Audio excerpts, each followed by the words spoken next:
This video is brought to you by Loot Crate. Head today to lootcrate.com/reviewtechusa and enter the code RTU to save 10% on any subscription plan. Skip it up and that up. So a supposed ex-Ubisoft employee went to the Assassin's Creed subreddit and he discussed what it was like to work for Ubisoft, work for the company. And he didn't have too many positive things to say. Actually, to be honest with you, he had nothing positive to say. Everything he had to say about Ubisoft was very negative. Now, the article I have below in the description highlights a couple things, but I'm actually going to read everything this person wrote in the Assassin's Creed subreddit because I think all of it is really interesting and really important. So here we go. No, I didn't work on Unity, this ex-Ubisoft dev said. I really have to say this.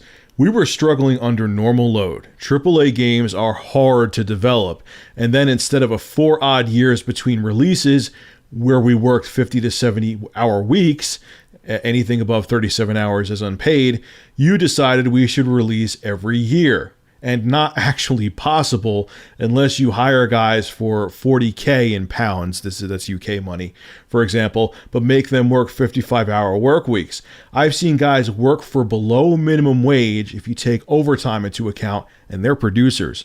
I've seen guys shamed for leaving at 5 p.m. When I say guys, I mean one guy. Now, how I wish I was him as he boldly walked out in his laser-proof armor every day, defending him from the death stares from people who would be staying till 11. I've seen guys shamefacedly take 2 days paternity leave in the UK and spend months between the times where they'd see their babies with their eyes actually open. I was in a meeting personally with Yves Guillemot, who said that he doesn't care about PC gamers because, and I quote, 90% are pirates anyway, which if that is true, Yves, fuck you. That's coming from me. That's after a direct question from a well-respected, well-paid programmer back in the late 2000s asking, why are our PC ports fucking shit? So we outsourced it all to Eastern Europe. They've never even seen it on a console. So PC Master Race, guys, that's why. We had to beg to have our deadline extended or we would release a horrible broken mess. But this is normal. Either it all works or nothing. Any paid programmer can tell you that. Anyway, our game was released slightly delayed by 1.5 years or so. That's like 2 quarters and won lots of rewards. But we had a lot of convincing to do for Ubisoft to allow us to miss that fiscal deadline because all games are products subject to an Excel spreadsheet. To miss our deadline, we had to lose a few random workers, 19 I think, because 20 or something specific comes under mass redundancy, which comes under different laws in the UK.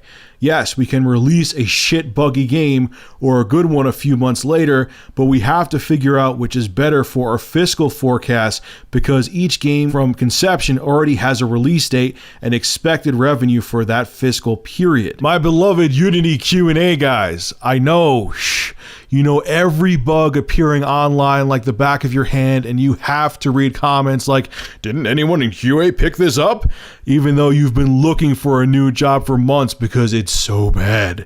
We to all the commenters out there, it's out because Q&A gets sacked at the end of the project anyway, but that's normal. I went from a DevOps to QA in non-games and it's literally half the work for twice the pay. I still own a C64, CPC 464, and 3 flavors of Spectrum among my old consoles. I will never even look at a games job again. I hate Ubisoft for ruining my dream, but I don't blame the devs. Montreal are hurting more than us fans. P.S. Yves Guillemot, sue me if you want to. I don't care. You're a cunt. That's the guy who wrote this, not me. I have a truck driver mouth, but I wouldn't even say that word. I think this guy must be the true leader of the exposed Donati because he really exposed Ubisoft.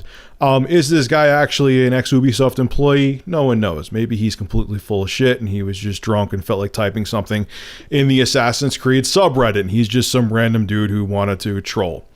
But I've heard other companies like EA, and they pull the same shit with their employees where basically it becomes slave labor. You literally never go home and you live behind a computer punching in code and developing the games for months on end. You don't see your family. You don't see your friends. You literally live at whatever development company you work for. And it really does take the passion out of making games. People have told me that. You read about it, you read articles about ex-developers who say they just got fed up and sick with it because it was just a nightmare. And what I think is going to happen if this keeps up, because who the fuck is going to want to go? I don't care how passionate are you about you want to be a game developer and how passionate you are. Imagine hearing all these horror stories. You're going to be turned off. I don't care how obsessed you are with developing games. If you hear you're disrespected like this and you're treated like nothing more than a number, you're going to say, fuck you. I'm not working for this AAA company. Screw you. I'll go do something independent. And that's what I think is going to happen. It's almost like what's happening in the music industry. Now, I saw this article probably about a month ago, so maybe things change. I know Taylor Swift's album came out and that was a big release, but up to like about a month ago, do you realize in the music industry, there hasn't been one artist that's got a platinum plaque on their wall?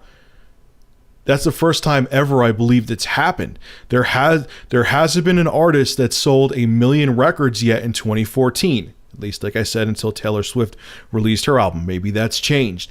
But that's still a huge thing, because there was a time that the music industry, you had to be a slave to the mainstream music industry to get your record heard.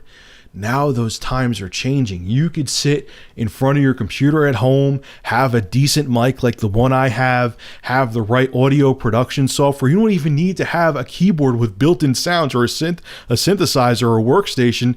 You could get plugins for free on your computer that act as a keyboard, and you just get a keyboard controller and you can make a top quality, high quality album from home that sounds like you went to the Hit Factory in Manhattan. And I have a feeling, if this keeps up in the industry, and because AAA games are costing more and more to develop, because the hardware is more, there's more powerful hardware. With more powerful hardware, it takes more time to do the artwork for the games. It takes really more expansive engines. It's a lot more development time. I have a feeling you're going to see a lot of devs do like what Ken Levine did from Irrational Games and just say, even though BioShock Infinite did well, just say, fuck it, I'm done. I'm doing smaller indie projects. And I have a lot of feeling you're going to see a lot of developers and a lot of programmers and stuff from these big companies say, fuck you, I'm done. I want to see my family. I want to see my friends. Yes, I'm passionate about gaming, but I'm not willing to sell my soul for. I'm going to do an independent project where I don't have to worry about fiscal quarters and deadlines, so on and so forth. And you know what? If this is the bullshit that goes on, I hope it does happen. And I hope a lot of these companies like Ubisoft implode because of it. If it means the industry goes through like a flux period where we don't have any big games for like a couple years and we just have a bunch of indie games, so be it. I want to see people have lives and be able to enjoy their family and live a normal, happy, healthy life than be slaves to coding a game for my fat ass to play during the holiday season. It's not fair. People need to live. They're not machines. All right, folks, this is Rich of Review Tech USA. Make sure to rate, comment, favorite, and subscribe. And as always, thank you for supporting my channel. Have a good one.